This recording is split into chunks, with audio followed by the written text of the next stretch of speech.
My boyfriend straight up called me ugly in front of his friends, then dumped me at a restaurant and left me with the bill.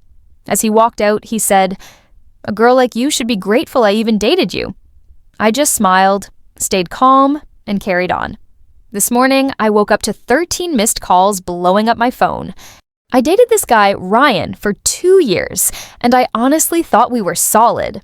We did the usual couple stuff: Netflix weekends, awkward family dinners, even tried yoga together once and failed miserably. Sure, he had some annoying habits, like leaving socks everywhere and making helpful comments about my appearance, but I brushed it off. Then one Friday he invited me to dinner with some coworkers. He'd never mixed me into his work life before, so I was excited. I bought a new dress, did my hair, went all out. I show up to this fancy restaurant where he's already sitting with 2 friends, and right off the bat, he looks at me and says, "Oh, you wore that?" Loud enough for them to hear. My stomach dropped. The whole dinner he kept talking over me, putting me down, and even made a joke that his coworker only introduced us because she felt sorry for me. I wanted to crawl out of my skin. Then when the bill came, he slid it in front of me and said he didn't think this relationship was working, that he wasn't attracted to me anymore, and a girl like me should be grateful he even dated me. Then he just walked out with his friends laughing, leaving me with a $347 bill. I somehow paid it and got home in tears. Later, my best friend Vanessa dropped by, and when I told her everything, she was furious. She also told me Ryan wasn't who he pretended to be at work. He'd been bragging about big promotions, but in reality, he was basically an office assistant who made coffee runs. His whole professional life was a lie.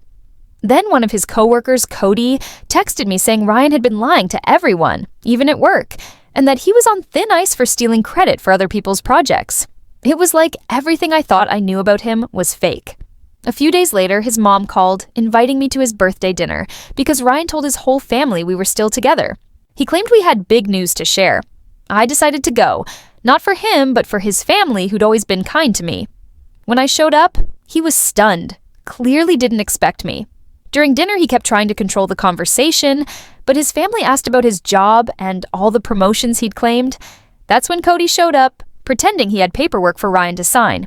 Things unraveled fast. Cody basically exposed the truth, that Ryan wasn't a rising executive, but just an admin assistant. His family looked shocked, and I finally told them about the dinner where he humiliated me and dumped me with the bill. Ryan lost it, yelling that I should be grateful for him, but his dad shut him down and his grandma literally laughed at him. He threw a tantrum and stormed out, leaving me with his family who actually apologized to me and insisted I stay for cake. The irony of sitting there eating birthday cake with his mom, dad, sister, grandma, and even his coworker without him was surreal, but also kind of healing.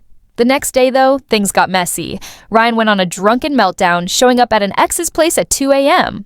He sent threats to Cody, ranted on Facebook about snakes betraying him, and even shared my address with one of his friends saying he wanted to make me pay. Luckily, that friend warned his mom, who immediately called me. Ryan even showed up at my apartment building, pounding on my door, yelling insults, until security threatened to call the cops. His own mother and sister came over to comfort me, and even Cody showed up to make sure I was okay. At that point, it was obvious Ryan was spiraling. Not long after, he was fired from his job for not showing up and for being unprofessional.